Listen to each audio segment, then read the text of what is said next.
अगर मैसेज कर दीजिएगा ना, क्योंकि लोग 7 बजे से मैसेज करते रहता है कि क्लास कब से स्टार्ट होगा। हाँ ठीक है, तो चलिए आज जो है हम लोगों का क्लास जो है, हम पहले ही बोले थे कि अभी कल जो है थोड़ा सा दिक्कत हो गया था। इस चक्कर में जो है कल आप लोग को न्यूज पता चला होगा कि स्मृति मैम के जो है फादर इन लॉ का डेथ हो गया था, जिस चक्कर में हम लोग का क्लास का लॉक हो गया था, है ना।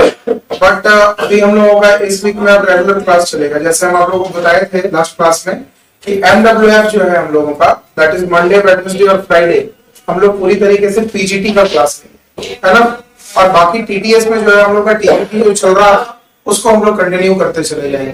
तो उस अकॉर्डिंग जो है आज हम लोगों का टाइमिंग है क्या चीज पढ़ने का, PGT का क्लास करने का, जिसमें आज लास्ट क्लास में आप लोगों को सिलेबस थोड़ा सा बताए थे कि क्या क्या चीज पढ़ना है। उसमें अकाउंटिंग का पार्ट है, ऑडिटिंग का पार्ट है, इनकम टैक्स का पार्ट है, इन सब चीजों को पढ़ना है हम लोग, है ना। तो आज जो है मतलब बोल सकते हैं कि सिंपल कोई एक टॉपिक स्टार्ट करते हैं जिसमें थोड़ा हम लोग आगे चलते चले जाएंगे। आज जो हम लोगों का टॉपिक स्टार्ट होगा वो आप लिख सकते हैं इनकम टैक्स एक्ट 1961, है ना। हिंदी में बोलेंगे भारतीय कर अधिनियम, है ना।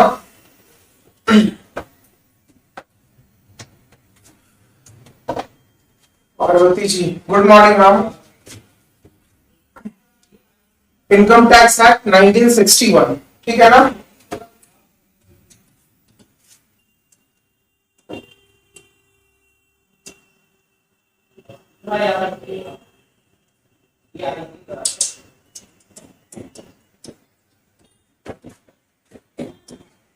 इनकम टैक्स एक्ट 1961 के बारे में देखो, इसमें क्या है कि आप जो है इनकम टैक्स एक्ट 1961 जब हम लोग पढ़ेंगे तो इसमें मेनली हम लोगों को ये चीज का डेफिनेशन जानना है कि एक्चुअल में इनकम टैक्स होता क्या है, ठीक है ना। आगे इसमें जो है आप लोगों का जो एग्जाम होने जा रहा है उसमें प्रैक्टिकल क्वेश्चन नहीं पूछ रहा है। जैसे हम लोग बीकॉम में पढ़े होंगे इनकम टैक्स और एमकॉम में भी पढ़े हैं इनकम टैक्स, बट एमकॉम वाला पार्ट याद कीजिए कि वहां पर सिर्फ और सिर्फ थ्योरी में डील किया था हम लोग, है ना। बट बीकॉम में हम लोग प्रैक्टिकल भी बनाए, तो हम लोग PGT का जब एग्जाम देंगे तो वहां पर हम लोगों के पास थ्योरेटिकल क्वेश्चन ही आएगा जो कि ऑब्जेक्टिव होता है ना। तो आज सबसे पहले ये चीज समझेंगे कि इनकम टैक्स एक्ट होता क्या है और इसको लागू ही क्यों किया गया, उसका रीजन है। आपको इतना पता होगा कोई भी एक्ट जब बनता है, एक्ट का मतलब क्या होता है, कानून या अधिनियम बोलते हैं। मेन कानून को बनाने का मेन रीजन क्या होता है, लोग इसे फॉलो करें और लोगों की बेहतरी के लिए होगा। हाँ ठीक है मैडम, बोलिए, बोल सकते हैं, कोई दिक्कत नहीं, अनुशासन के लिए, ठीक है। जो भी देखो, लॉ का नाम ही आ जाता है नियमन कानून। जैसे नॉर्मली लॉ का नाम कहीं पर भी आता है, एक्ट का नाम, तो ऑटोमेटिकली दिमाग में बैठ जाता है कि किसी नियमन कानून के बिहाफ में हम लोगों को चलना होगा, है ना। देखिए नॉर्मल से क्या है कि बिफोर इंडिपेंडेंस, आजादी से पहले भारत में बहुत सारा ऐसा कानून के बारे में इंट्रोड्यूस नहीं किया गया था। ऐसा बात नहीं है कि अंग्रेज अपने जमाने में हम लोगों से कर नहीं लेता था, है ना। वो लोग लगान बोलकर ले लेता था हम लोगों से, है ना। हम लोग जो है उसको एक सिस्टमैटिक ढंग में लागू किए और हम लोग इनकम टैक्स एक्ट नाम से एक अपना अधिनियम लागू कर दिया 1961 में। बट अगर हम बात करेंगे तो इनकम करने के बाद, इनकम अलग अलग जगह से होता है। इनकम टैक्स पढ़ने के लिए सबसे पहले अगर हम बात करें तो आपको ये पता होना चाहिए sources of income, that is, अगर हम बात करें तो हिंदी में क्या बोलेंगे इसको, आय के, देखिएगा जी हिंदी में थोड़ा सा दिक्कत है, जैसे क्या होगा स्रोत में जी है,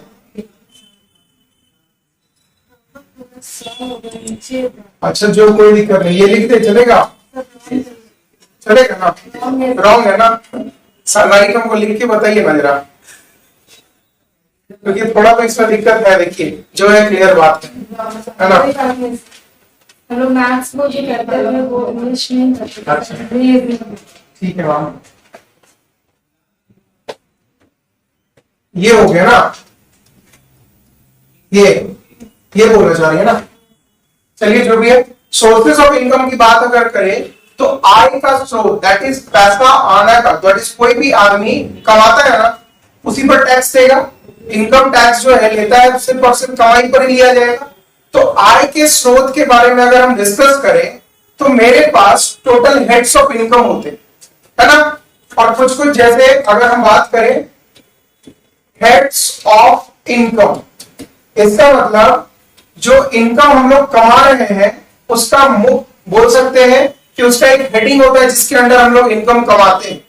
इसका सेक्शन है इनकम टैक्स एक्ट में बताया गया है, ये सेक्शन 14 में डिफाइन होता है। और इसको याद रखने के लिए अच्छे तरीके से आप दिमाग में चल सकते हैं, ये 14 है ना, आप इसको 1 + 4 कर दो, कितना आएगा 5। यही आपका है, इसमें दिमाग में आ जाना चाहिए कि हेड्स ऑफ इनकम मेरे पास टोटल कितना है 5 है ना। टोटल हेड्स ऑफ इनकम मेरे पास 5 होता है, ये सेक्शन 14 में डिफाइन किया गया है। इनकम टैक्स एक्ट 1961 में एक सेक्शन है 14 जिसमें ये चीज डिफाइन किया गया है कि किसी भी पर्सन के पास हेड्स ऑफ इनकम जो होते हैं दैट इज कमाने का, पैसा कमाने का जो स्रोत है वो 5 तरीके के आधार के बेसिस पर पैसा कमाया जा सकता है। जिसमें पहला क्या होगा पता है कुछ, इनकम फ्रॉम सैलरी, सबसे पहला है ना। जिनका फर्स्ट क्लास है थोड़ा एस देख लीजिएगा जी, मेरा ये है ना, इनकम फ्रॉम सैलरी। दूसरा है इनकम फ्रॉम हाउस प्रॉपर्टी, ठीक है ना। फिर तीसरा है इनकम फ्रॉम कैपिटल गेन, इसको बोलते हैं पूंजीगत लाभ, है ना। फिर है चौथा income from business and profession, और एक है लास्ट में इनकम फ्रॉम अदर सोर्सेस। ये 5 तरीका है हम लोगों का इनकम कमाने का। ये 5 ही तरीका है जिससे कोई भी इंसान वर्ल्ड के किसी भी कोना में चला जाए, यही 5 तरीके से वो पैसा कमा सकता है। इसके अलावा उसके पास कोई ऑप्शन नहीं। अब कोई बोले सर चोरी चमारी करता होगा तो चोरी कमारे करते हैं तो वो अदर सोर्सेस में चला गया ना, है ना। 4 चीज है जो कि आप पूरी तरीके से डिफाइन कर सकते हैं, बट अदर सोर्सेस में उन चारों को छोड़कर जितना सारा चीज है वो अदर सोर्सेस में चला गया। हो सकता है बहुत लोग कमीशन इनकम भी कमाता है ना, तो उसके लिए तो कोई अलग हेड तो नहीं बनाया गया, उसको सैलरी भी नहीं बोल सकते हम, है ना। और ये चारों पांचों के बारे में आप लोग जानते हैं कुछ कुछ कि नहीं। सैलरी तो सब लोग जानते होंगे, सैलरी के लिए ही पढ़ रहे हैं आप लोग, है ना। दैट इज अगर हम बात करें तो इनकम फ्रॉम सैलरी जो कि वेतन से आया हुआ आय, तो गवर्नमेंट जो है अभी हम लोग पढ़ाएंगे, तो गवर्नमेंट जो है इनकम टैक्स एक्ट के बारे में अगर हम बात करें नॉर्मली क्या है डिफाइन, अगर इसको करेंगे तो आयकर दैट इज बोला जाएगा इनकम टैक्स जो है ये लागू इसलिए किया गया था कि अलग अलग पब्लिक जो है, आपको पता होगा इंडिया में जो है इनकम टैक्स सक्सेसिव रेट से चलता है, इसको समझते हैं, सक्सेसिव या प्रोग्रेसिव रेट बोल सकते हैं इसको। दैट इज बढ़ते हुए इनकम के आधार पर उन पर टैक्स भी बढ़ा हुआ लगते चला है ना। और ये लाया क्यों गया है, तो जब आप इंडियन इकोनॉमी पढ़ोगे तो वहां पर ये चीज बताया गया था कि सारे लोगों को इक्वलिटी में दैट इज बोल सकते हैं एक दूसरे से इक्वल करने के लिए ऐसे चीजों को लाया गया था कि जो जितना ज्यादा कमाएगा उससे उतना ज्यादा टैक्स लेंगे, और जो जितना कम कमाएगा वही टैक्स वाला पैसा का हम उसको सब्सिडी दे देंगे। यही किया जाता है ना, जिससे गवर्नमेंट का ग्रोथ अच्छे तरीके से होता है। हम लोग जो भी काम करते हैं, चाहे वो इनकम टैक्स पढ़ रहे हो, चाहे अकाउंट्स पढ़िए, चाहे आप इकोनॉमिक्स पढ़िए, चाहे बीएसटी पढ़िए, घुमा फिरा के सारे चीजों में गवर्नमेंट अपने किसी भी कंट्री का ग्रोथ के बारे में ही डिस्कस करता है। इनकम टैक्स हमसे क्यों लेता है, हमसे लेके क्या मोदी जी अपने पॉकेट में रख ले रहे हैं, नहीं ना। क्या वो कंट्री के डेवलपमेंट में, कंट्री के इंफ्रास्ट्रक्चर को मजबूत करने में इन सारी चीजों का पैसा खर्च होता है ना। उन लोगों का ये नियम बनाया गया था कि जो इंसान किसी भी ढंग से अगर आप पैसा कमा रहे हैं तो तो साल भर में एक बार, है ना, साल भर में एक बार आप अपना असेसमेंट कर लीजिए और जितना भी पैसा आप अर्न किए हैं उसका कुछ हिस्सा, जितना भी परसेंटेज बना है उतना परसेंट आप गवर्नमेंट को क्या कीजिए, इनकम टैक्स भर दीजिए। और इनकम टैक्स याद रखिएगा, ये इनकम टैक्स जो है हम लोगों के लिए डायरेक्ट टैक्स होता है। टैक्स भी दो तरीके का होता है, first one is direct and second one is indirect, है ना। डायरेक्ट टैक्स के बारे में अगर हम डिस्कस करें तो ये नॉन निगोशिएबल होता है। नॉन निगोशिएबल का मतलब है कि ये किसी के दूसरे के पास हम उसको ट्रांसफर नहीं कर सकते, है ना। बट इनडायरेक्ट टैक्स जो जीएसटी वगैरह होता है, वैट हो गया, जीएसटी हो गया, एक्साइज ड्यूटी हो गया, ये सब इनडायरेक्ट टैक्स होता है ना। आप खुद सोचकर देखिए, अगर हम कोई रेस्टोरेंट जाके खाना खाते हैं तो पैसा कौन कमा रहा है, हम कि रेस्टोरेंट वाला? रेस्टोरेंट वाला ना। बट रेस्टोरेंट वाला जीएसटी हमसे लेता है। आप जब पेमेंट करते हैं तो जीएसटी आप ही में ऐड कर देता है, ठीक है ना। जीएसटी जो है वो आप ही में ऐड कर देता है। अगर 100 रुपए का खाना खाते हैं, पता चलता है वो 5 रुपया जीएसटी जोड़कर आप ही से 105 रुपए का बिल ले लेता है और आप कुछ नहीं बोल पाते। क्यों? क्योंकि ये जो 5% जीएसटी लिया गया ये पूरी तरीके से मेरे लिए इनडायरेक्ट टैक्स है। और इनडायरेक्ट टैक्स बनाया ही इसलिए गया है। अब दुकान वाला या रेस्टोरेंट वाला क्या बोलेगा? रेस्टोरेंट वाला बोलेगा कि देखिए हम आपको सर्विस दे रहे हैं। गुड्स एंड सर्विस टैक्स का मतलब यही है कि आपको या फिर हम सामान देंगे या फिर सेवा देंगे। तो रेस्टोरेंट क्या करता है? आपको सेवा देता है ना। तो सेवा के बदले में टैक्स गवर्नमेंट को पे करना है। तो रेस्टोरेंट वाला बोलेगा कि एक काम करते हैं, आपको टैक्स तो भरना ही पड़ेगा क्योंकि गवर्नमेंट मेरे से सेल पर टैक्स मांगता है। तो हम वो जो सेल है किसके लिए कर रहे हैं? आप ही के लिए ना। तो आपसे टैक्स लेंगे, गवर्नमेंट को दे देंगे, है ना। और लोग वहीं बीच में चोरी भी कर लेता है, ठीक है। चोरी करने का भी बहुत सारा दिमाग है, ठीक है। अब जैसे मान लीजिए बिल जो है हर एक लोग नहीं लेता, ये पता है आपको। उसके लिए एक इंडियन कंज्यूमर एक्ट भी बना है, जागो ग्राहक जागो करके बोलता है ना कि चाहे कुछ भी हो जाए पक्का बिल लीजिए हर एक चीज, है ना। आप इंस्टीट्यूट में पेमेंट करते हैं, जो लोग ऑनलाइन परचेज किए हैं चाहे जो भी है, उन लोगों को मिला हुआ रसीद और उस पर जीएसटी भी ऐड करके लिया गया है। वो पेमेंट डायरेक्टली गवर्नमेंट को चला गया, जो मेरे पास भी पेमेंट किया होगा, है ना। बट अगर मान लीजिए कि मेरे पास 20 लोग का एडमिशन होता है, उसमें 2 लोग को हम कच्चा बिल दे दें, तो क्या होगा? वो 2 लोग का बिल का हम जीएसटी खा गए कि नहीं? चोरी यहां पर भी किया जाता है। तो गवर्नमेंट इन सब चीजों पर ध्यान देते हुए हम लोगों के लिए इनकम टैक्स एक्ट लागू किया था 1961 में, जिसमें आय का टोटल 5 स्रोत है जिसके बारे में बताया है। पहला क्या है आपका सर? सैलरी, है ना। आप वेतन से आय कमाते हैं, जो किसी भी जगह पर, जरूरी नहीं कि आप सरकारी ही वेतन कमाइए, आप प्राइवेट जगह पर भी अगर जॉब कर रहे हैं, है ना, या फिर किसी भी तरीके से आप वेजेस अर्न कर रहे होंगे या फिर कुछ भी है। हम सर लास्ट क्लास में आप लोगों को डिस्कस किए थे वेजेस और सैलरी में क्या डिफरेंस है। आप नहीं थे? बताए थे ना क्या होता है?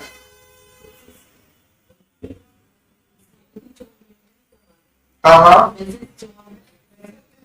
इसके बारे में बताया था। बहुत लोग यही बोलता है, जैसे हम जब भी फर्स्ट टाइम किसी से पूछे कि सर आप ही बता दीजिए तो सैलरी और वेजेस में क्या डिफरेंस है, बता सकते हैं?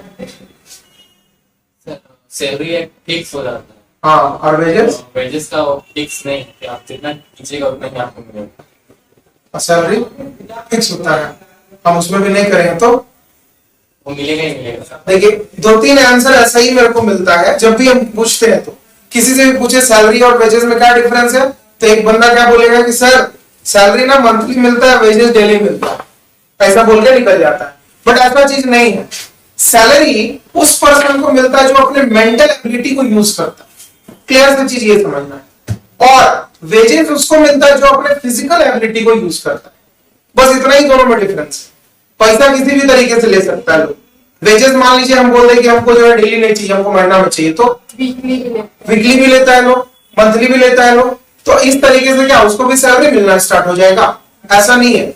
जो अपने फिजिकल वर्क, जैसे घर वर बनता है तो रेजा कुली लोग काम करता है ना, तो वो लोग अपनी फिजिकल एबिलिटी को यूज करता है ना। 20-20, 25-25 निकाल लेके वो लोग लेडीज लोग चढ़ जाती है छत पे, हम लोग को बोल देते 5 को रख दे माथा में तो गिर जाएंगे कहीं ना कहीं, है ना। तो वो लोग वेजेस अर्न करती हैं और हम लोग जो है कहीं ना कहीं सैलरी अर्न करते हैं क्योंकि अपने मेंटल एबिलिटी का यूज करते हैं, है ना। तो ये आपका सैलरी हुआ, इनकम फ्रॉम सैलरी। ये कहीं भी अर्न कीजिए आप, चाहे वो गवर्नमेंट सेक्टर हो चाहे वो प्राइवेट सेक्टर हो, अदर देन कहीं भी हो। फिर दूसरा income from house property. House property का मतलब समझते हो, जो आदमी मकान के किराए से या फिर मकान से किसी भी तरीके से रेंट के थ्रू अगर पैसा अर्न कर रहा हो तो गवर्नमेंट उस पर भी नजर रखता है। गवर्नमेंट वहां पर से भी टैक्स लेने का हक रखता है।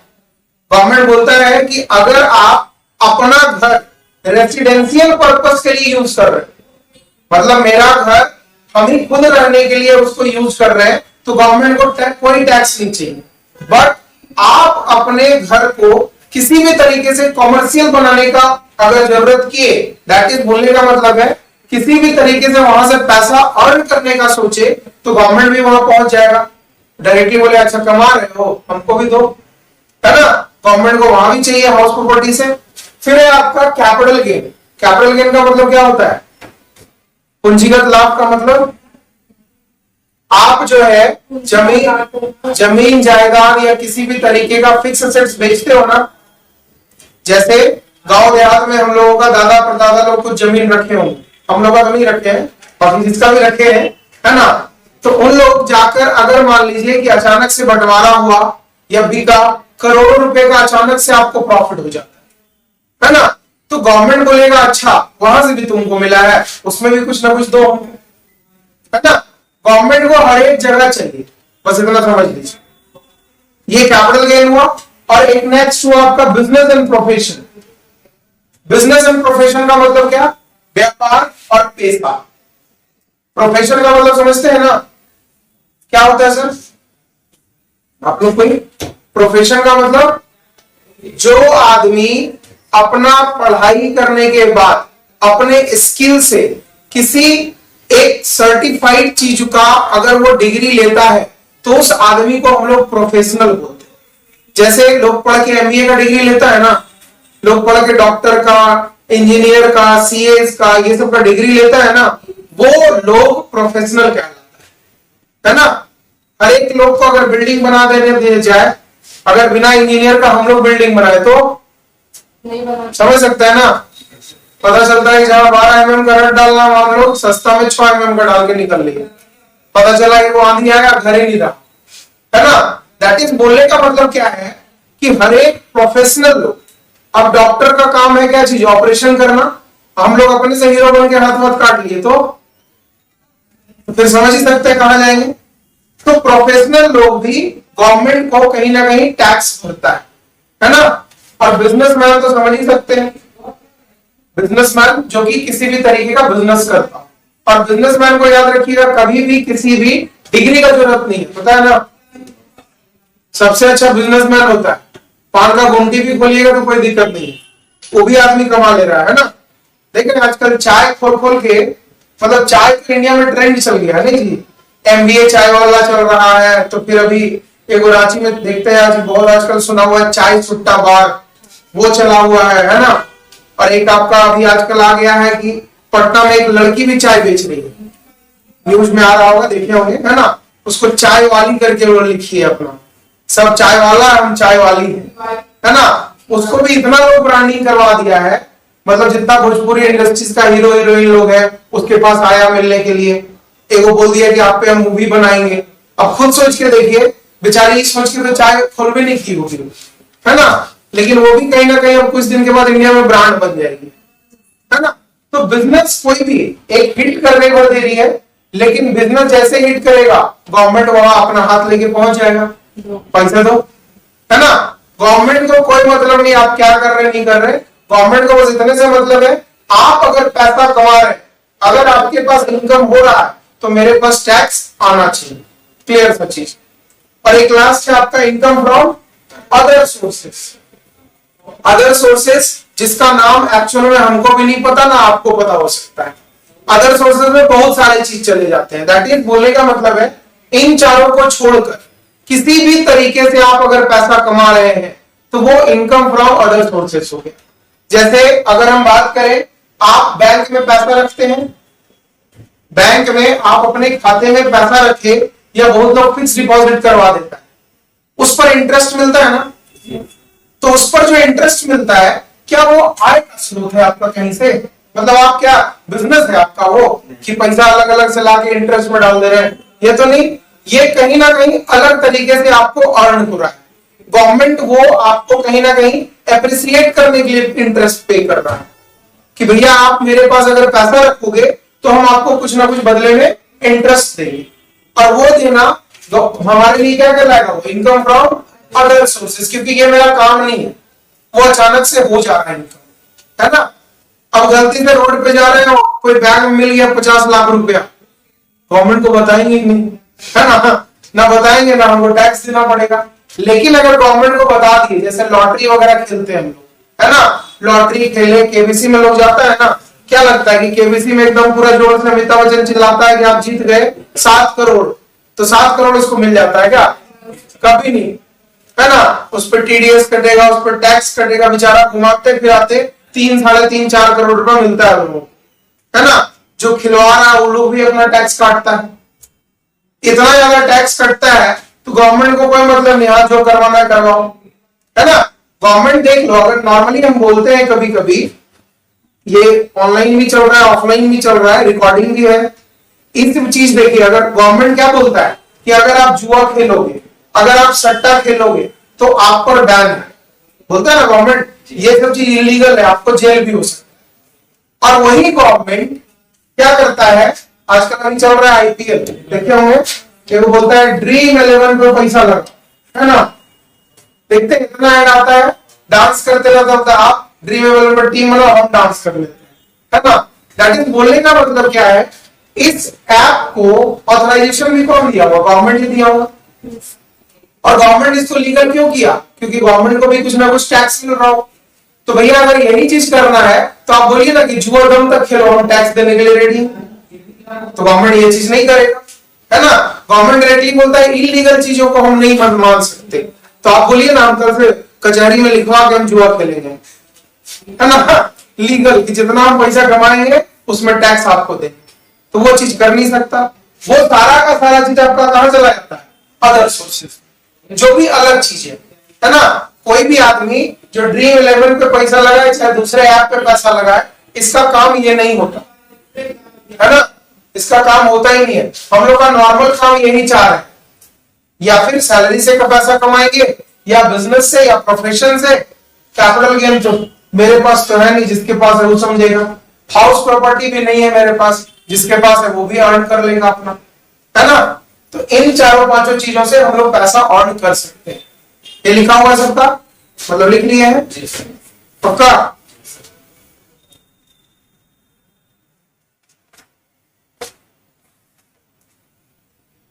मैसेज कर रही है क्लास कितने बजे से है, आई है कि नहीं?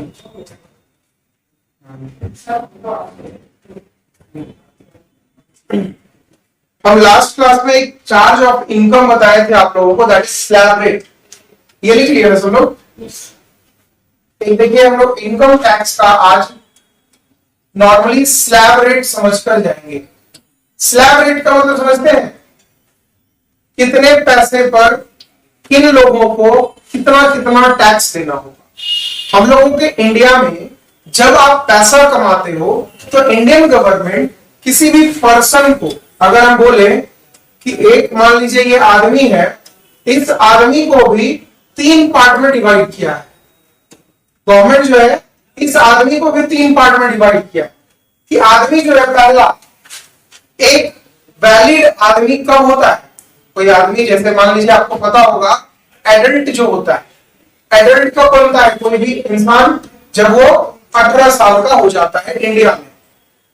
और भी इंडिया में भी बहुत सारी जगह है जहां पर लड़कों का एज तो 18 ही एडल्ट माना जाता है, बट लड़कियों का कहीं ना कहीं चेंज है अलग अलग जगह। जैसे शायद असम त्रिपुरा में वहां 16 साल में ही लड़की को एडल्ट मान लिया जाता है ना। दैट इज अभी जैसे यहाँ पर इंडिया में कर दिया है ना कि लड़कियों का शादी करने का एज जो है बढ़ा दिया गया है, कितना कर दिया गया है 21 है ना, और लड़का का तो पहले से 21 था, है ना। तो ये जो है इंडिया में जो इनकम अर्न करते हैं उनको से भी पैसा लेने के लिए स्लैब रेट अलग अलग बनाया गया है। पहला 18 से लेकर 60 साल तक के आदमी लोगों को, जिसको कि नॉर्मल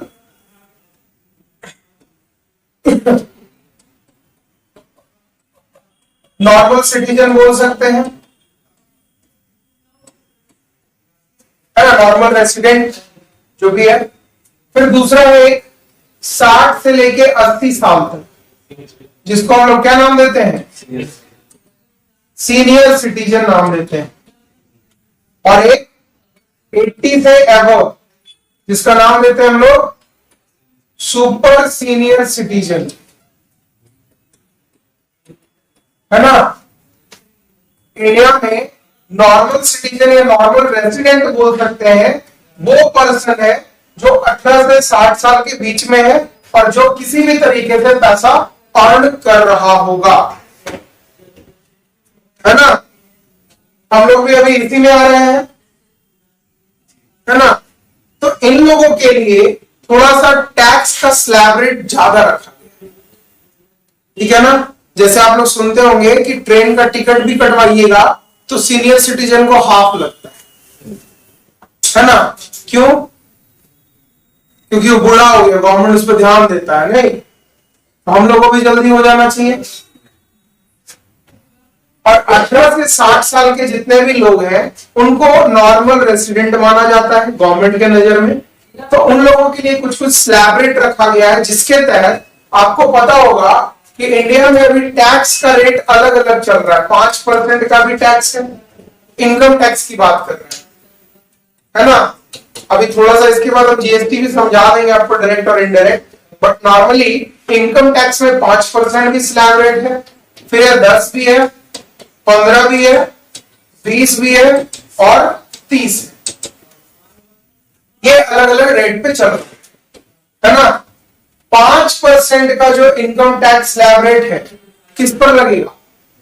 ये लगेगा 2.5 लाख से लेकर 5 लाख रुपए तक अगर आप कमा रहे हैं तो, ठीक है। क्या क्या मैडम? हाँ ईयरली, तो क्या एक दिन में आप 1.5 लाख का आप कमाइए क्या? 2.5 लाख भगवान करे जल्दी से जल्दी कमाइए आप, है ना। थोड़ा बहुत हम लोग को भी दे दीजिएगा। लेकिन 2.5 लाख से लेकर 5 लाख रुपए तक अगर आप एक साल में कमाते हैं तो गवर्नमेंट के नजर में आप जो है 5% के स्लैब रेट में चले जाइए। और अगर आप 5 लाख से लेकर 7.5 लाख रुपए तक कमाते हैं तो आपका स्लैब रेट चला जाएगा 10%, ठीक है ना। फिर 7.5 से लेकर 10 लाख रुपए तक अगर आप कमा रहे हैं तो आपका स्लैब रेट है 15, और 10 लाख से लेकर 1 करोड़ तक अगर कमा रहे हैं तो आपका स्लैब रेट है 20%, और 1 करोड़ से ऊपर चले गए तो, अगर 1 करोड़ चले गए तो 30% और प्लस 10% सरचार्ज लगेगा आपको, है ना। अगर दुनिया में कोई पूछे कभी कि आपको बनना क्या है तो कम से कम दिल से बस इतना बोलिएगा, अच्छा टैक्स पेयर बनना, जो कम से कम 30% वाला स्लैब में आ जाए। नहीं, करोड़ों रुपए अगर साल में कमाए तो खुशी का बात है ना जी। लेकिन लोग क्या करता है, वहां पर भी फिर लास्ट में चोरी करने लगता है। अगर चोरी नहीं करता तो बेचारी आज हमारी कितनी अच्छी आईएएस थी, जेल में नहीं रहती। पढ़े ना न्यूज। तो हर एक इंसान, ऐसा नहीं है कि मतलब हम बहुत अच्छे दूध से धुले होंगे, आप लोग भी हैं। जब देखिए मौका किसी को मिलता है 2 रुपए चुराने का तो सोचता ही है। लोग सोचते हैं इतना मेहनत कर रहे हैं भाई हम, और हम सब पैसा गवर्नमेंट को दे दे। लेकिन एकदम दिल से साफ होकर अगर पैसा देने लगेगा तो भी गवर्नमेंट आप पर ध्यान नहीं देगा, है ना।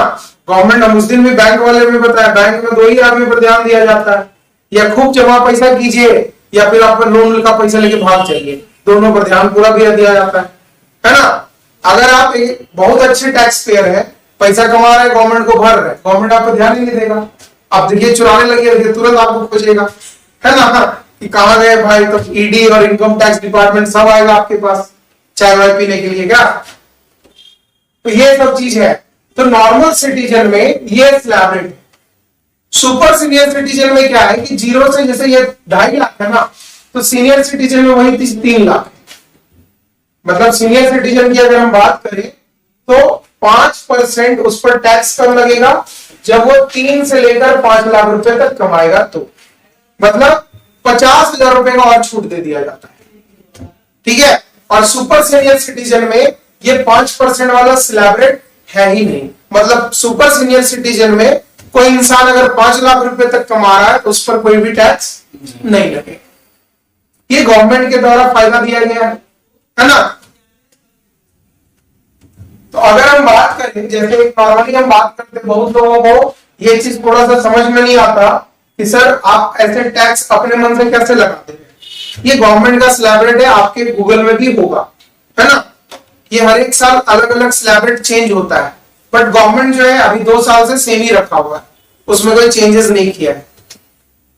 अब जैसे हम एक नॉर्मल छोटा सा बता दे रहे हैं, प्रैक्टिकल क्वेश्चन तो हम पहले ही बोले कि नहीं आएगा, बट नॉर्मल हमको समझना है, तो एक क्वेश्चन समझ लेते हैं कि मान लीजिए कि एक आदमी है,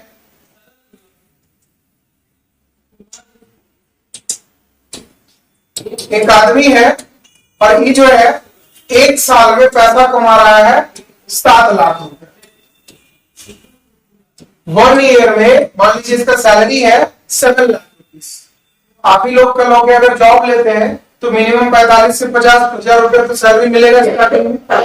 तो अगर 50,000 ही सैलरी आपको मिल रहा है तो साल का कितना मिलेगा, 6 लाख रुपया। तो 6 लाख रुपया मिलेगा, तो कृपया करके ये दिमाग मत लगाइए कि आप जो है चले गए थर्ड वाले में, सॉरी सेकंड वाले में। यही मत सोचिए कि 6 लाख का 10% आपको देना पड़ेगा 60,000, ऐसा नहीं है कुछ। इसके बारे में समझिए। मान लीजिए ये दोनों समझा रहे हैं, या फिर अब नीचे वाला चल गया है तो छोड़िए इसको, ऊपर वाला को। इसमें जो है 6 लाख रुपया मान लीजिए आप कमा रहे हैं, ठीक है ना। 6 लाख कमा रहे हैं, 60 लिख दिए, 6 लाख रुपया अगर आप कमा रहे हैं तो इसमें कैसे होगा देखो। कोई इंसान, अभी हम क्या बोले आपको, 0 रुपए से लेकर 2.5 लाख रुपए तक आपको टैक्स लगना ही नहीं है। आपको टैक्स हो गया नील, ठीक है। 2.5 लाख रुपए से 5 लाख रुपए तक आपका टैक्स कितना लगना है, 5%, जो कि निकल कर आएगा आपका 12,500। ज्यादा लिख दिए नहीं, कितना टैक्स निकल कर आएगा आपका 12,500। निकाल लीजिएगा आप, 2.5 लाख का 5% 12,500 ही आता है, ठीक है। अब आप कमा कितना रहे थे, 6 लाख। देखिए आप 0 से लेके कहां तक पहुंच गए, 5 लाख तक तो पहुंच गए। अब 5 से 6 की तरफ जाना है ना। कितना पैसा बचा है, 1 लाख रुपया बचा। और 1 लाख पर कितना परसेंट आपको देना है, 10%। मतलब कितना, 10,000। तो मतलब आपका टैक्स कितना निकल कर आएगा, 22,500 रुपए ये निकल कर आएगा टैक्स, है ना। और बहुत लोग सोचेगा अरे हम तो 6 लाख कमा रहे, 10% डायरेक्टली 6 लाख 60,000 टैक्स देंगे। इतना टैक्स अगर लेने लगे तब तो अगर बोलेगा कि हम 1 साल में कमा रहे हैं और 1 महीना का हम सैलरी टैक्स में भर दे, नहीं कमाना है ना, तो कमाएंगे नहीं जाओ। लेकिन गवर्नमेंट जो है इसमें भी अलग अलग तरीके का चीज करता है। अब जैसे सिर्फ और सिर्फ इनकम टैक्स की बात अगर कर रहे हैं तो इसमें डिडक्शन भी बहुत सारा आपको दिया जाता है, जिसको छूट बोलते हैं। गवर्नमेंट जो है हम लोगों को अलग अलग जगह पर छूट भी देते रहती है दिन प्रतिदिन, जिसमें जैसे एक सेक्शन है जिसमें आगे पढ़ाएंगे हम इस पर पूरी तरीके से। 80C है, एक सेक्शन है इनकम टैक्स एक्ट में 80C, जिसके तहत आपको 1.5 लाख रुपए तक का छूट दिया जाता है आपके इनकम पे। मतलब आपका इनकम मान लीजिए 6, एक बता रहे 6 है, मान लीजिए आप अपने बच्चे को पढ़ा रहे हैं, है ना, या फिर आप मान लीजिए खुद ही पढ़ रहे हैं या अपना आप LIC वगैरह प्रीमियम कराए हैं, है ना, अपने लाइफ को इंश्योरेंस करवाए हैं, तो उन सब चीजों में मान लीजिए किसी भी तरीके से आप 1,20,000 रुपए का साल भर में सेविंग कर लिए या प्रीमियम डाल दिए, तो गवर्नमेंट बोलता है कि 80C के तहत आपको पूरा 1,20,000 पर छूट मिल जाएगा। क्यों? क्योंकि इसका लिमिट कितना है, 1.5 लाख। तो अगर आप 1,20,000 का कराए हैं तो 6 लाख में 1,20,000 कम हो गया, आपका इनकम कितना हो जाएगा, 4,80,000, और आपका स्लैब रेट ऑटोमेटिक किसमें आ जाएगा, 5% में आ जाएगा। और आप खुद सोचिए 4,80,000 रुपए तक अगर आप जाते हो तो कितना आपका इनकम आ रहा है सर, 2.5 लाख से 4,80,000 कितना आएगा, 2.5 लाख से 4,80,000 में कितना इनकम आने वाला है आपका, 2,30,000 क्या, 2,30,000 ही है। 2,30,000 का 5% कितना होगा सर, सही इसका आधा होता है 11,500 ना, कितना ही आ रहा है, 11,500 रुपया आपका टैक्स आ रहा है ना। और इसमें भी गवर्नमेंट एक सेक्शन है, सेक्शन वाइज धीरे धीरे पढ़ेंगे समझेंगे क्या है, नहीं एक सेक्शन है 87A जिसके तहत गवर्नमेंट आपको रिबेट दे देता है 12,500। ये गवर्नमेंट का अपना रिबेट है, ये आपको रिबेट कितना देता है, 12,500। आपका टैक्स कितना है, 11,500, मतलब आपको टैक्स लगेगा ही नहीं, आपको नील है ना, क्या सर, क्या बोल रहे हैं, रिफंड पैसा मतलब वापस देगा आपको, एक तो छूट मिल रहा है, आपका वापस चाहिए पैसा, है ना। मतलब गवर्नमेंट जो है आपसे यहाँ पर टैक्स लेगा ही नहीं, है ना। नॉर्मली मेरे से भी कोई पूछता है, क्योंकि आप लोगों को बताया हम कि हम अभी CA फाइनल में, है ना, तो हम लोग भी काम करते हैं, बहुत लोगों का इनकम टैक्स वगैरह फाइल करते हैं, तो बहुत लोग आगे पूछता है कि सर एक बात बताइए कि हम लोग को टैक्स कहां तक नहीं लग पाए। हम बोले कि 4,99,999 लगा दीजिए, टैक्स नहीं लगने वाला। तो बोला सर का है 5 लाख, हमने 5 लाख जैसे कीजिए 12,500 टैक्स सीधे लगेगा। बोला 1 रुपया का इतना कष्ट, हमने हाँ, क्योंकि उससे अगर नीचे रहा तो हम इस रिबेट वेट को कैलकुलेट करके हम उसका नील 0 कर देंगे, दैट इज वो टैक्स नहीं पेमेंट करेगा। बट अगर उससे ज्यादा अगर पैसा वो कमा रहा है तब तो उसको टैक्स भरना पड़ेगा, हम कुछ नहीं कर सकते उसमें, है ना। ये चीज हुआ। अब हम आपको बोले थे कि अभी 2 चीज बताकर हम भेजेंगे आपको, टैक्स और डायरेक्ट टैक्स और इनडायरेक्ट टैक्स।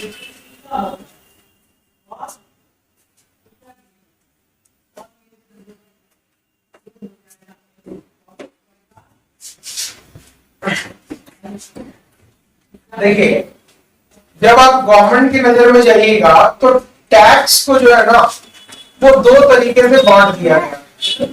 ऐसे नॉर्मली 2-3 तरीके का था।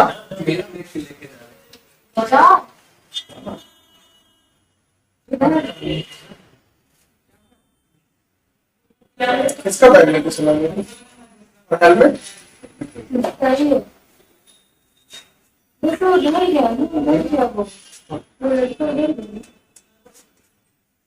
कुछ सर बोले हम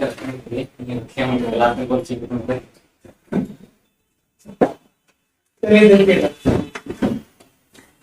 first one is called direct tax, दूसरा था इनडायरेक्ट टैक्स और तीसरा था एक वेल्थ टैक्स। लेकिन इसको पूरी तरीके से खत्म कर दिया गया, है ना, इसको पूरी तरीके से खत्म कर दिया गया। डायरेक्ट टैक्स अब हम लोगों के पास रह गया है क्या चीज, इनकम टैक्स, और ये वेल्थ टैक्स में डायरेक्ट टैक्स का ही पार्ट हुआ करता था, है ना। वेल्थ टैक्स को खत्म कर दिया गया। इनडायरेक्ट टैक्स मेरे पास क्या है बाबू, GST, है ना, वैट, एक्साइज ड्यूटी,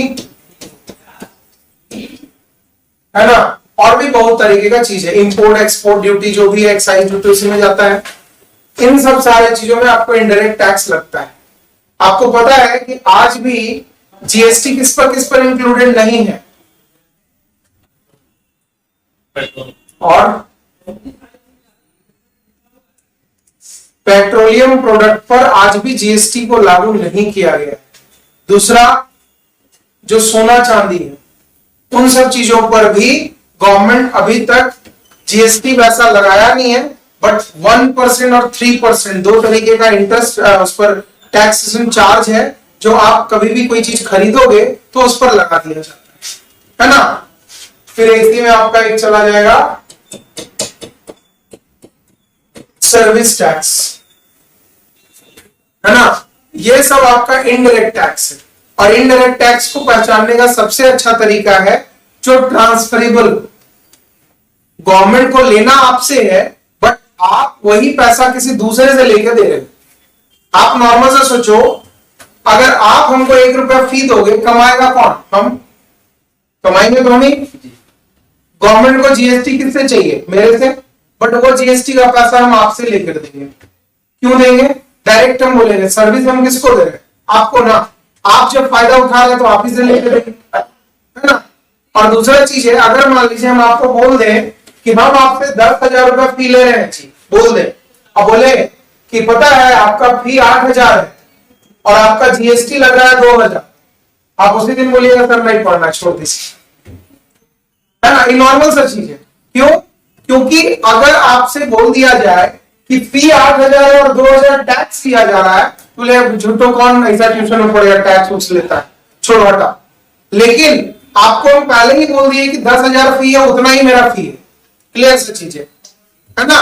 और आप उसमें एग्री भी, हाँ ठीक है हमको देना है ये चीज, उसी का कुछ हिस्सा इंक्लूड करके हम गवर्नमेंट को पे कर दिए, आपको नहीं बताएं, आपको टेंशन भी नहीं रहा। आप जब जाते हैं मोबाइल खरीदने के लिए, बोल दे कि मोबाइल जानते हैं मैडम कि 12,000 का है, बट जीएसटी लेके हम आपसे 16,000 ले रहे हैं, मतलब भागता है कि नहीं यहां से, है ना। हम जीएसटी के ले रहे हैं, लेकिन क्या है कि आप देखिएगा जब एमआरपी बनता है, that is maximum retail price जो होता है, वो बनता है ऑल इंक्लूसिव टैक्सेस, मतलब जितने भी तरीके का टैक्स है उन सारी चीजों को ऐड करने के बाद एमआरपी निकाला जाता है ना। और एमआरपी पर ही आप लोगों को खरीदा जाता है सामान, और एमआरपी जब आपको देना रहता है तो आप कभी बहस नहीं करते किसी से। क्यों नहीं करते? क्योंकि आपके दिमाग में पहले से फिट, अच्छा इसका एमआरपी इतना है, इतना पे करना है, उसके अंदर कितना सारा टैक्स है उससे आपको मतलब नहीं, है ना। यही चीज होता है। ये डायरेक्ट टैक्स है और ये आपका इनडायरेक्ट टैक्स है। जीएसटी के बारे में भी थोड़ा सा बस हम लोगों को बताइए आप लोग, जीएसटी लागू कब हुआ?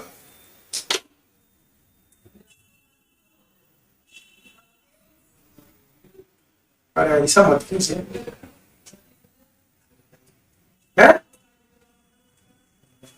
सर रेस्टोरेंट में खाना खाने गए तो उसी टाइम जीएसटी मेरे को लागू किया है ऐसा कुछ क्या? जीएसटी इंडिया में लाया गया था 1 जुलाई 2017 को, ठीक है। 1 जुलाई 2017 को जीएसटी को लागू किया गया था। ये सब चीज तो नॉर्मल आप लोगों का करंट अफेयर का क्वेश्चन है जी, मतलब जीके जीएस वाला क्वेश्चन है ना। इंडिया में मेन जीएसटी को लाने का डेट जो था हम लोग क्या था? 1 जुलाई 2017 को। जीएसटी तो ऐसे आपका सिलेबस में नहीं है, नहीं पढ़ना है, बट जीएसटी का कभी भी आप हिस्ट्री जाके पढ़िएगा तो बड़ा मजेदार लगेगा कभी, क्योंकि बहुत लोग जो है ना पढ़ाई को अगर मस्ती में लेकर पढ़े, कोई भी हो, आप हो चाहे हम, पढ़ाई को अगर मस्ती में लेकर पढ़ेगा तो बड़ा मजा है। हम कभी भी पढ़ते हैं, हम देखते हैं कि इंडिया में हर एक चीज जो है 2 चीज से रिलेट कर दिया जाता है, पहला बीजेपी, दूसरा कांग्रेस, और दुनिया में कोई चीज ही नहीं है इंडिया में, है ना। आप कुछ भी बोल लीजिए, अगर हम बोल दे जानते हैं 1-1, 2-2 स्कीम ऐसा है जो कि मोदी जी लाए हैं जो इंडिया के लिए खराब है, 2 आदमी उसी में बोलेगा ये पक्का देशद्रोही होगा, मोदी जी के बारे में गलत बोल रहा है। अरे भैया हमको मोदी जी से कोई मतलब नहीं है, ना राहुल गांधी से मतलब है। आपको खाने ना मोदी जी दे रहे हैं ना राहुल गांधी दे रहे हैं, आप अपने से कमा के खाइएगा, है ना। तो नॉर्मल सा थिंकिंग ये है कि अगर किसी भी टैक्सेशन के बारे में ही बात करें, आज हर एक जगह इंडिया में हर एक जगह बोला जाता है कि जिस भी चीज में डेवलपमेंट हुआ उसमें मोदी जी का नाम है, नो डाउट है, क्योंकि प्राइम मिनिस्टर जो है इंडिया के, उनका नाम तो हमेशा रहेगा, इनके बाद जो बनेंगे उनका नाम रहेगा, इनसे पहले जो थे उनका नाम था, है ना। बट एक्चुअल में देखा जाए तो गवर्नमेंट क्या किया, इनके पास स्कीम बहुत सारा था, जैसे टीजीटी में हम पढ़ाएंगे इंडियन इकोनॉमी थोड़ा सा, तो उसमें समझाएंगे हम क्या क्या चीज है। बट आप जितना भी बड़ा से बड़ा आज देख लीजिए, इंफ्रास्ट्रक्चर को सुधारने के लिए एजुकेशनल सिस्टम को भी लाया गया, मेडिकल सिस्टम को भी लाया गया, जिसके तहत आईआईटी, आईआईएम, एम्स, इन सब चीजों को गठन किया गया, दैट इज इसको स्टैब्लिश किया गया, है ना। आज इन सारी चीजों को नए तरीके से शुरुआत करना गवर्नमेंट का ही काम है, क्योंकि गवर्नमेंट टैक्स मेरे से इसी चीज के लिए ले रहा है। लेकिन हर एक चीज में आप सब लोग अपना अपना नाम जोड़ने का कोशिश करता है, ये थोड़ा बुरा है ना। जीएसटी लाया तो बोले मोदी जी लाया है जीएसटी, ऐसा हो ही नहीं सकता। जीएसटी का अगर पढ़िएगा, हम इसलिए बोलेंगे इसको मजेदार तरीके से पढ़िएगा, तो इसका हिस्ट्री हमको बड़ा मतलब अच्छे से मजा आता है इसको पढ़ने में। 2002 से जीएसटी के बारे में बात किया गया। 2002 में जब बीजेपी का गवर्नमेंट था तो जीएसटी सबसे पहले कांग्रेस लाया, रखा वहां पर जाके बिल लोकसभा में, तो बोल दिया पागल है, कांग्रेस वाला चीज हम कैसे कर सकते, कैंसिल, ठीक है। और इसके बाद दोबारा जब लाया गया, जब ये अपोजिट में आए, मतलब कांग्रेस का सरकार जब बीजेपी अपोजिट में चला गया, वो फिर जीएसटी लाया, है ना। तो बोला कि एक काम करो, सब सरकार जितना भी इंडिया में जितना स्टेट है, सब गवर्नमेंट के पास इसका एक एक कॉपी भेजो, अगर वो लोग एग्री करेगा तो जीएसटी के बारे में सोचा जाएगा। 2003 या 4 में पेपर भेजा गया था और 2009 में उस पर रिजल्ट आया। सोचिए 6 साल लोग सोचिए रहा, रिजल्ट क्या आया कि नहीं अप्लाई करना है, ठीक है। बोल देता फर्स्ट राउंड में कि नहीं करना है, फिर वो धीरे धीरे घूमते घूमते 2012 में फिर आया, फिर 14 में आया, फिर उसके बाद 14 के बाद तो बीजेपी का क्या था कि पूर्ण बहुमत था, अभी भी इनका है। तो जब पूर्ण बहुमत होता है लोकसभा में तो सबसे फायदा क्या है कि किसी से पूछने का जरूरत नहीं है ना, फुल डिसीजन। और ये चीज सही भी है, फुल डिसीजन अगर आपके हक में सारे लोग हैं तो आप अपने तरीके से ऑर्डर ले सकते हो। जैसे आपको पता है कश्मीर से 335A और 370 जब हटाया गया था, लोग बोला था क्या चीज कि इंडिया में पूरा हिंदू मुस्लिम लड़ाई हो जाएगा, राइट हो जाएगा, ये हो जाएगा। अरे भैया किसी को किसी से मतलब नहीं है, हम लोग अपना घर देख रहे हैं, वही बहुत बड़ा चीज है ना। पाकिस्तान में क्या हो रहा है उससे हमको भी मतलब नहीं है, श्रीलंका में क्या हो रहा है उससे हमको मतलब नहीं है, हमको यह देखना है कि अपने घर में क्या हो रहा है ना। लेकिन गवर्नमेंट जब है तो गवर्नमेंट पूरे देश को लेकर चलेगा, उसको मतलब है कि जम्मू कश्मीर में क्या हो रहा है, बिहार और झारखंड में क्या हो रहा है, उसको सब मतलब है। तो गवर्नमेंट आपको पता है कि पहले जो है कोई भी एक्ट, कोई भी कानून लागू होता था तो लिखाता था this act is applicable in all over the India accept Jammu and Kashmir. क्यों? क्योंकि जम्मू एंड कश्मीर को 370 और 35A के तहत उसका पूरी तरीके से विभाजन ही अलग तरीके से कर दिया गया था, जिसको इंडिया का अभिन्न पार्ट माना जाता था, बट इंडिया के सारे लॉ को वहां पर फॉलो नहीं करवाया जाता। अभी भी अगर आप तो पता नहीं, हम तो नहीं गए हैं उधर, बट जो पहले गए होंगे वैष्णो देवी वगैरह घूमने के लिए, उसमें बोला जाता था कि उधर में अलग सीन चलता है। ऐसा था क्या? हम तो नहीं गए, हमको नहीं पता, बट सीम अलग चलता है। तो आप खुद सोचिए, तो ये तो कहीं ना कहीं बुरा चीज भी हम लोग के लिए, देख देख सीमें अलग कर दिया, बताइए, है ना। बट आपको बात भी करना है तो मतलब हम लोग का जो यहाँ झारखंड बिहार वाला सीम है वो काम नहीं करेगा, वहां का कम्युनिकेशन सिस्टम ही अलग है। अब धीरे धीरे पता नहीं क्या किया नहीं किया। इधर गए हैं क्या? अच्छा, सारा एक जैसा कर दिया है, चलिए बढ़िया चीज है ना। तो ये दोनों चीज जो टैक्सेशन सिस्टम लाया गया है, ये हम लोगों के लिए बहुत ही बेटर चीज है। टैक्सेशन के बारे में जब पढ़ोगे आप पूरी तरीके से डिटेल में जाएंगे इसमें कि इसमें डेफिनेशन क्या है, इसका डिडक्शन क्या क्या चीज है, और इसमें कहां तक हम लोग इंडिया को डेवलप करवा सकते हैं। क्योंकि आपको पता है कि इंडिया के इंफ्रास्ट्रक्चर पे हर एक इंडिया का पब्लिक, हम एक चीज हमेशा बोले थे जो आप लोग पढ़ते हैं, हम बोलते हैं क्या चीज, मेरे व्हाट्सएप पे भी जो लोग हैं उसका स्टेटस में दिखाते हैं, मेरा अपना डिस्क्रिप्शन में कि लिखा हुआ बाबू कि when something is free you are the real product. मतलब दुनिया में अगर कोई चीज आपको फ्री मिल रहा है तो इतना समझ लेना कि उसी टाइम से आप उसके रियल प्रोडक्ट बन गए। क्या सर? Social media. हाँ, सोशल मीडिया से ही लाया गया चीज है ना, जिसमें क्या बोला कि आपको पता होना चाहिए कि जैसे जियो का जो हम लोग सिम यूज कर रहे हैं, जब फर्स्ट टाइम आया था 2016 में शायद, है ना, 2016 में आया ना, 2016 में जब उसको लाया गया था तो आधार कार्ड बनवाने के लिए उतना लाइन नहीं था जितना जियो का सिम लेने के लिए लाइन। इतना तो सब लोग को याद होगा, है ना। काहे?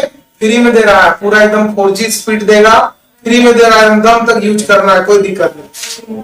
जब ले लिया लोग तो 3-4 महीने के बाद मैसेज आने लगा कि प्राइम मेंबरशिप के लिए 99 रुपए का रिचार्ज करवाइए, तब चलेगा सिम, नहीं तो बंद कर दिया लोग 99 का रिचार्ज। बाद में क्या हुआ, रिचार्ज वही 299 किया गया, फिर 399, और आज हम लोग 719 रुपए पे कर रहे हैं 3 महीने का, वो भी 3 महीना नहीं, 84 दिन, है ना। तो ऑटोमेटिक आप खुद सोचिए कि आप जो है उस टाइम फ्री सोच के लिए थे, और आपको आज क्या बना दिया, इतना एडिक्ट बना दिया कि आप उसके बिना चल नहीं पाइएगा, है ना। हर एक जगह पर आप कुछ भी किसी भी तरीके से रहिए, 2 मिनट नेट नहीं चलता, लगता है कि बस प्राण निकल रहा है हम लोग का, कि कुछ चीज छूट गया होगा, इस तरीके से, है ना। घर में देखते हैं, सो के जैसे उठते तुरंत मोबाइल चाहिए, कहीं भी रहे हम लोग, है ना जी। ये जो है हम लोग इस पर आगे चलते चले जाएंगे डायरेक्ट टैक्स पे। बाकी जो सिलेबस हम बताए थे, 1 मिनट, सिलेबस जो है सर इसमें होना चाहिए।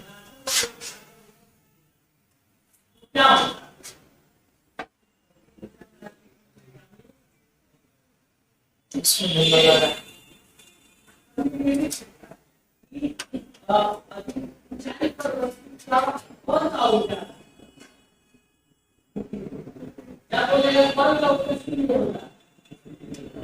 विशाल वगैरह बुलाइए तो आप।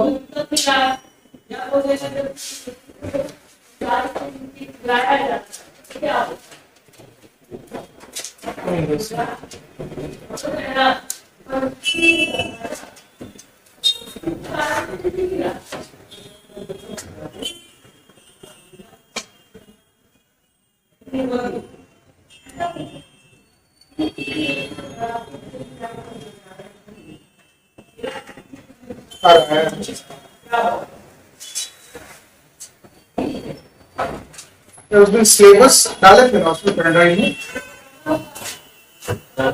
आपको व्हाट्सएप में डाले थे ना, आपको डाउनलोड करके डाले थे, फिर मैं जिप करूंगा इसको।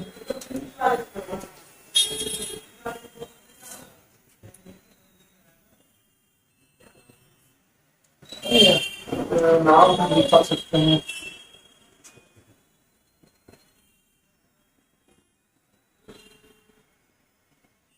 नहीं काउंटिंग देखिए,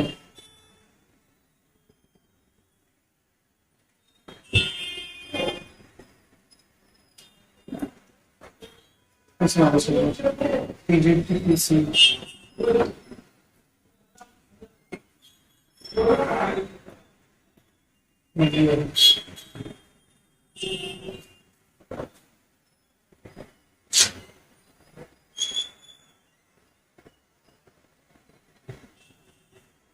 ठीक है। इसमें हम लोग को पढ़ना क्या क्या चीज है, इस चीज पे थोड़ा सा ध्यान दे लेते हैं।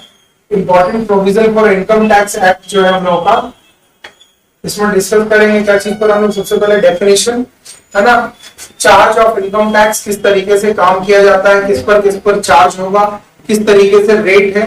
बहुत ज्यादा इनकम टैक्स का सिलेबस नहीं है इसमें। फिर है आपका exemption, depreciation and investment allowance. मतलब एग्जेम्पशन का मतलब होता है छूट, है ना। छूट कहां कहां पर आपको मिलेगा, किस किस तरीके का आप इन्वेस्टमेंट करोगे उस पर जो आपको छूट मिलने वाला है, या गवर्नमेंट की तरफ से किस किस तरीके का आपको अलाउंस मिलता है ना। अगर आप जाकर सरकारी जॉब करते हो तो सरकारी जॉब वाले लोगों का इनकम टैक्स फाइल करना सबसे कठिन हम मानते हैं। उसका रीजन क्या है कि आप लोग जब सरकारी जॉब करोगे तो आप लोग का अलग अलग हेड में अलग अलग तरीके का इनकम देता है गवर्नमेंट। बेसिक सैलरी अलग होता है, HRA अलग होता है, DA अलग होता है, सब चीज अलग अलग तरीके से देखना पड़ता है हम लोगों को, है ना। तो ये चीज हम लोग को पढ़ना है। फिर है simple problem of computation of income under the various heads. Under the various heads का मतलब वो 5 हेड ऑफ इनकम बताए, उसमें अलग अलग तरीके का वेरियस हेड में क्या क्या करना है। And determination of applicable income tax authorities. एक है आपका इनकम टैक्स ऑथोरिटीज का मतलब कौन सा चीज, कौन सा आदमी को अथॉरिटी मिला है उस चीज को कंप्लीट करने के। दैट इज इनकम टैक्स का इंस्पेक्टर कौन होता है, इनकम टैक्स का इंस्पेक्टर बनने के लिए, इनकम टैक्स का कमिश्नर बनने के लिए कौन सा पोस्ट होना चाहिए आप लोगों के पास, इन सब चीजों के बारे में हम लोग डिस्कशन करेंगे। ठीक है ना। तो इसमें ज्यादा नहीं, हमको लगता है 2-3 क्लास में, 4 क्लास में खत्म हो जाना है। और उसके बाद जो है हम लोग इधर अकाउंटिंग के बारे में बात करेंगे, फिर आगे धीरे धीरे चलेंगे, है ना। और टीजीटी में हम लोग का क्या चल रहा है जी? अभी गुडविल चल रहा था कि गुडविल खत्म हो गया। एक क्लास तो शायद कोई किए थे ना आप लोग? नहीं थे आप, उस दिन छुट्टी पे थे क्या? कौन सा चल रहा था मैडम? गुडविल चल रहा था ना। गुडविल में कौन एवरेज प्रॉफिट, सुपर प्रॉफिट वगैरह हो चुका था। अच्छा ठीक है, कल हो सकता है इसको हम लोग खत्म कर ले, है ना। ठीक ना। विशाल इसको ऑफ कर दीजिए तो।